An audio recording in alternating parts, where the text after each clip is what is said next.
नमस्कार मित्रों, मैं अंजलि कुमारी स्वागत करती हूँ आपके अपने चैनल साहित्य शिक्षांजलि में। आज मैं कक्षा 10 में पढ़ी जाने वाली संस्कृत के पाठ्य पुस्तक मंगलम पाठ के महत्वपूर्ण ऑब्जेक्टिव को देखेंगे। और इससे पहले मैं अपने चैनल पर इस पाठ को पढ़ा चुकी हूँ और बहुत ही आसान भाषा में प्रश्नोत्तर भी करवा चुकी हूँ। अगर आप लोग चैनल पे नए हैं तो वहाँ विजिट कर देख सकते हैं। और आज मैं इस पाठ के VBI ऑब्जेक्टिव को पढ़ाने जा रही हूँ। तो चलिए ऑब्जेक्टिव की तरफ। प्रश्न संख्या 1 है कि उपनिषद किसका अंतिम भाग है।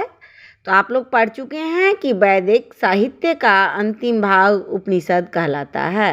प्रश्न संख्या 2 है कि इस पाठ के अनुसार या मंगलम जो पाठ है ना, इसके अनुसार संपूर्ण संसार किसके द्वारा अनुशासित है। तो संपूर्ण संसार परमात्मा के द्वारा अनुशासित है। प्रश्न संख्या 3 है कि सत्य से किसका मार्ग प्रशस्त होता है। तो सत्य से जो है ना, देवलोक का मार्ग प्रशस्त होता है। इसका जवाब होगा देवलोक। प्रश्न संख्या 4 में है कि मंगलम पाठ में किस प्रकार का मंत्र है। तो मंगलम पाठ में पद्यात्मक मंत्र हैं, 5 मंत्र हैं। प्रश्न संख्या 5 है कि किसे बस में नहीं किया जा सकता है। तो आत्मा को बस में नहीं किया जा सकता।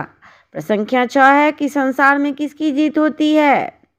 तो कहा जाता है ना कि सत्य कभी नहीं हारता, तो संसार में सत्य की जीत हमेशा होती है। उत्तर होगा सत्य की। प्रश्न संख्या 7 है कि विद्वान बिना किसी दुख के किसे देखा करते हैं। तो जो विद्वान लोग होते हैं बिना किसी दुख के परमपिता परमात्मा को देखा करते हैं। प्रश्न संख्या 8 है कि शिव घन उपासक के संधि विच्छेद क्या होगा। तो इस दोनों को मिलाएंगे ना तो बन जाएगा शिवोपासक। और प्रश्न संख्या 9 है कि अघन ई के मेल से कौन सा वर्ण बनेगा। तो दोनों के मेल से ए बन जाता है। धर्मांतरम का संधि विच्छेद क्या होगा। तो धर्मांतरम का संधि विच्छेद होगा धर्म घन अंतरम। प्रश्न संख्या 11 है कि उपनिषद की रचनाकार कौन है। तो उपनिषद की रचनाकार जो हैं महर्षि वेद व्यास जी हैं। प्रश्न संख्या 12 में पूछा जा रहा है कि किसी धातु या शब्द के पीछे जुड़कर विशेष अर्थ का बोध कराता है उसे क्या कहते हैं। तो उसे प्रत्यय कहते हैं। प्रश्न संख्या 13 है कि प्रत्यय के कितने भेद होते हैं। तो आप सभी जानते हैं कि प्रत्यय के 5 भेद होते हैं। और प्रश्न संख्या 14 है कि रामायण के रचनाकार कौन है। तो रामायण के रचनाकार महर्षि वाल्मीकि जी हैं। प्रश्न संख्या 15 है कि महानगरम में कौन सा समास होगा। तो महानगरम में कर्मधारय समास होगा। प्रश्न संख्या 16 है कि मंगलम पाठ कहाँ से लिया गया है। तो यह जो पाठ है ना उपनिषद से लिया गया है। प्रश्न संख्या 17 है ईश्वर कहाँ रहते हैं।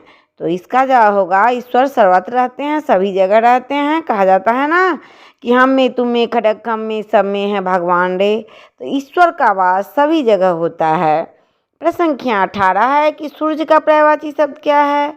तो सूर्य का पर्यायवाची आप लोग जानते होंगे, आदित्य होगा, दिनकर होगा, दिवाकर होगा। प्रश्न संख्या 19 है कि सत्य मार्ग को अपनाकर जीव कहाँ जाते हैं। प्रिंटिंग मिस्टेक हो गया है, तो देवलोक जाते हैं। प्रश्न संख्या 20 है कि परमात्मा क्या है। तो परमात्मा ही तो सत्य है। प्रश्न संख्या 21 है कि किसकी विजय कभी नहीं होती। देखिए, असत्य दिखने में अच्छा लगता है लेकिन असत्य की विजय कभी नहीं होती। प्रश्न संख्या 22 है कि इस पाठ में किसकी महिमा का गुणगान किया गया है। तो यह जो मंगलम चैप्टर है ना, इसमें परमपिता परमात्मा के गुणगान किया गया है, उनकी महिमा को बताया गया है। और यह जो था प्रश्न संख्या 22 इस चैप्टर का अंतिम प्रश्न था। और यह चैप्टर सभी परीक्षाओं के लिए महत्वपूर्ण है, चाहे सीटेट हो, बीटेट हो, एस्टेट हो, यूजीसी नेट हो। तो आप लोग मेरे साथ इसी तरह जुड़े रहें इसी तरह के वीडियो के लिए। अगर चैनल पे नए हैं तो वीडियो को लाइक करें, चैनल को सब्सक्राइब करें तथा अपने दोस्तों में शेयर करें। तब तक के लिए जय हिंद, जय भारत।